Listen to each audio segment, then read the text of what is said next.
ان تمام نعمتوں کی وہاں پہنچ کر آپ کے سامنے آیا ہوگی. اب تو اخلاص کے ساتھ اللہ کو خوش کرنے کی سعی کیجیے اور بس. العبد محمد سمیع، یہ میں نے حدیث کی شرح کری. اس کتاب کا وجود اس طرح ہوا، پتہ ہے آپ لوگوں کو؟ 2014 میں ہارٹ اٹیک ہو گیا مجھے. 9 ساڑھے 9 بج رہے تھے، یاد ہے مجھے. تو میں اٹھ کے بیٹھ گیا. ہماری بیوی نے پوچھا کیا ہو رہا؟ پورا جسم پسینے میں شرابور ہو گیا. اللہ نہ ٹکلا ہے کسی کے اوپر. میری بیوی نے پوچھا کیا ہو رہا ہے؟ یہ اسی مکان میں یہیں دبئی دانش تھا، تم تھے نا بیٹا؟ ہاں. تو میرے منہ سے ایک لفظ اللہ نے نکالا. کیوں نکلا مجھے نہیں معلوم. میں نے کہا بیگم بات کرنے کا وقت نہیں ہے، اگلے لمحے اللہ سے ملاقات ہوگی.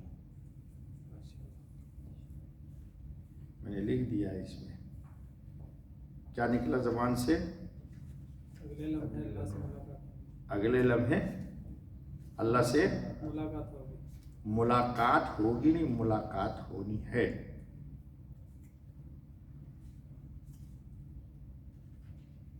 تو میں کلمہ پڑھ رہا تھا، کیونکہ آپ لوگ کہتے بھائی خاتمہ ایمان پڑھو سب کا ہو جی. تو میری میڈم نے کہا کہ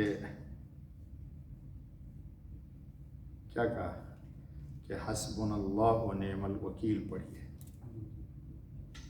تو میں نے کہا یہ جھگڑا کا وقت تو ہے نہیں. اگر پٹھان ہوتا تو کہتا اس وقت بھی تو مجھے کہتی ہے پٹھان. تو میں نے ان کی بات مان کے حسبنا اللہ و نعم الوکیل پڑھنا شروع کر دیا.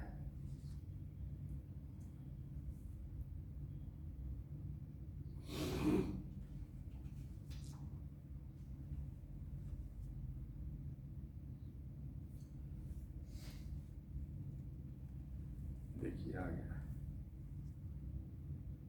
بلا ارادہ زبان سے اللہ تعالیٰ نے نکلوایا کہ یہ بات کرنے کا وقت نہیں ہے، بس اگلے لمحہ اللہ سے ملاقات ہونے والی ہے. اور کلمہ طیبہ ورد زبان تھا.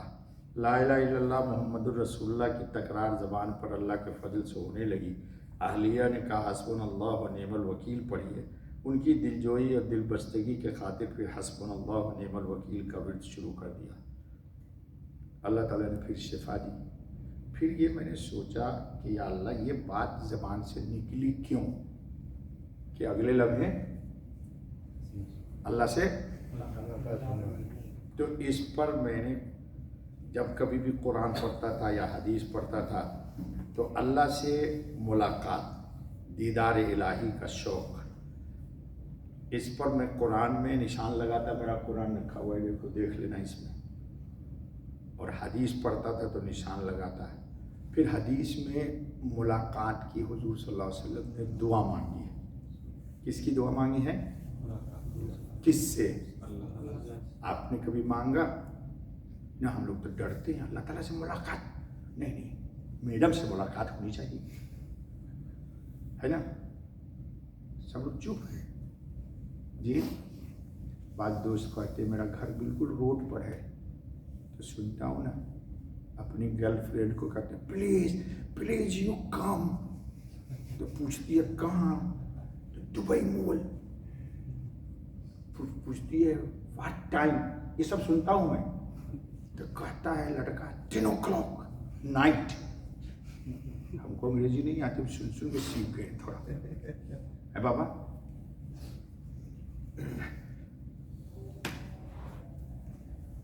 تو اس پر پھر میں نے پیر صاحب سے کہا، پیر ذوالفقار صاحب، اور بھی میرے بزرگان دین ہیں، ان سے مشورہ کیا. اور بھی ایک غوث کے مقام کے بزرگ ہیں مولانا شمس الہدا، ابھی زندہ ہیں، 95 سال کی عمر ہے، بالکل نہیں بولتے، خاموش رہتے. غوث کے نام کے مقام کے بزرگ ہیں.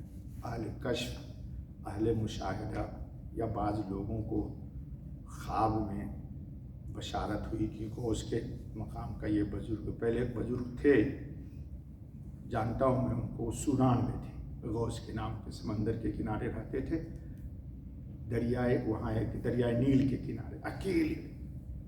یا قدوس ان کی تصویر تھی. اب یہ بزرگ ہیں، ان کا انتقال ہو گیا. خیر ان سے بھی میں نے کہا تو اللہ کے فضل و کرم سے یہ کتاب تھوڑا تھوڑا کرتے کرتے اتنی ضخیم کتاب آپ کے سامنے مرتب ہو گئی۔ تو پیر صاحب نے مجھ سے کہا کہ بیٹا تیری کتاب میں گلی گلی میں پھیلا دوں گا۔ چنانچہ انہوں نے ہی چھاپا ہے اس کو، دیدہ نام بھی پیر صاحب کا رکھا ہوا ہے۔ پیر صاحب نے ایک شعر کہا کہ لکھو اس پر، انشاءاللہ آئے گی بات۔ نہیں کرتے وعدہ دید کا وہ حشر سے پہلے، نہیں کرتے وعدہ دید کا وہ حشر سے پہلے، ہے نا یہ وعدہ کب کہا ہے آپ لوگوں سے کہ محشر میں اللہ کی ملاقات ہوگی۔ یہ جو شاعر ہے خواجہ عزیز الحسن مجذوب، مولانا اشرف علی تھانوی کے خلیفہ، یہ انہی کا شعر ہے، مجھے نہیں معلوم تھا یہ شعر، مجھے پیر صاحب نے کہا کہ یہ شعر لکھو۔ نہیں کرتے وعدہ دید کا وہ حشر سے پہلے، دل بیتاب کی ضد ہے ابھی ہوتی یہی ہوتی، دل بیتاب کی ضد ہے ابھی ہوتی یہی ہو، یہی ہوتی۔ اب اگلا شعر سنو، جو ان کو دیکھ لیتے ہم تو پھر کیا زندہ رہ جاتے۔ موسیٰ علیہ السلام نے تمنا ظاہر کی تھی، نبی ہیں، کہ یا اللہ رب ارنی انظر الیک، قرآن میں ہے نا، یا اللہ میں آپ کو دیکھنا چاہتا ہوں۔ اللہ تعالیٰ نے کہا لن ترانی، تو مجھے نہیں دیکھ سکتا ہے، کیونکہ زندگی میں کوئی مرنے کے بعد دوسرا شعر سنو، جو ان کو دیکھ لیتے ہم تو پھر کیا زندہ رہ جاتے، نگاہ اولی اے دلے نگاہ واپسی ہوتی۔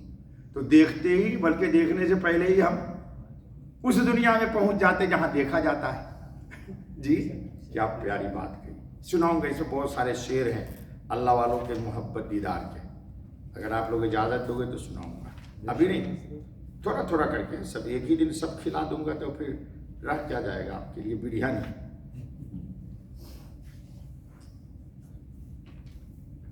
ایک شعر سنا، آج جمعہ کی رات ہے یار،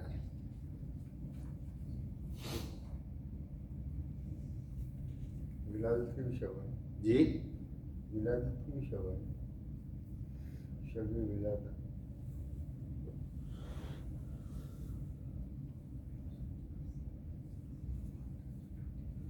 میری زندگی تو فراق ہے، وہ ازل سے دل میں مکی سہی۔ واہ، ایک کس کا شعر ہے؟ پیر مہر علی شاہ صاحب رحمۃ اللہ علیہ کا نام سنے ہو؟ ان کے صاحبزادے کا شعر ہے یہ، بہت بڑے اللہ والے پیر مہر علی شاہ صاحب وہ ہیں کہ غلام احمد قادیانی سے مناظرہ ہوا، بات ہو گئی، تو اس نے قادیانی نے کہا کہ ایک کونے میں میں بیٹھوں گا، ایک کونے میں آپ، کتاب کسی کے پاس نہیں ہوگی، اور سورہ فاتحہ کی تفسیر ہم دونوں لکھیں گے، جو لکھ کے اٹھ جائے گا وہ حق پر ہوگا۔ تو پیر صاحب کو جلال آ گیا، تو پیر صاحب نے قلم نکالا، کہا محمد الرسول اللہ کا دفاع میں کروں گا، قلم پھینک دیا، کہا یہ قلم حضور کی طرف سے لکھ دے گا، کہا میں لکھوں گا، میرا قلم حضور کی طرف سے ختم نبوت کو لکھ دے گا۔ تو وہ آیا نہیں، تو پیر صاحب نے پھر اس کو چیلنج کیا، کہا کہ ایسا کرو کہ لاہور کی جامع مسجد کے مینارے پہ چڑھتے ہیں اور دونوں چھلانگ لگا دیں گے وہاں سے، جو زندہ بچ گیا وہ حق پر ہوگا، جو باطل ہوگا مر جائے گا۔ تو کہا کہ وہ پیر صاحب ہم کو مارنا چاہتے ہیں، پھر بھی نہیں آیا۔ انہیں کے پوتے کا شعر ہے یہ، ارے انہیں کا ایک شعر ہے پنجابی کا، پنجابی جانتے ہیں آپ؟ کتھے مہر علی کتھے تیری سنا، یہ گستاخ اکھیاں کتھے جالڑیاں۔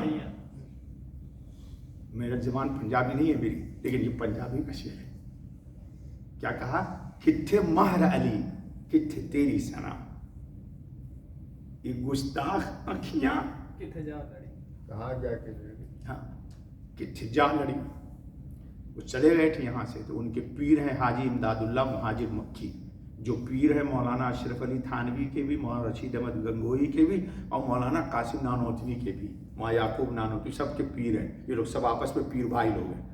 تو حاجی صاحب نے کہا تھا پیر مہر علی شاہ صاحب کو کہ اللہ تم سے بہت بڑا ختم نبوت کا کام لے گا، تم چلے جاؤ، ملک نہیں بٹا تھا، چنانچہ وہاں سے واپس آئے، چھوڑ دیا حرمین کو، اور ایک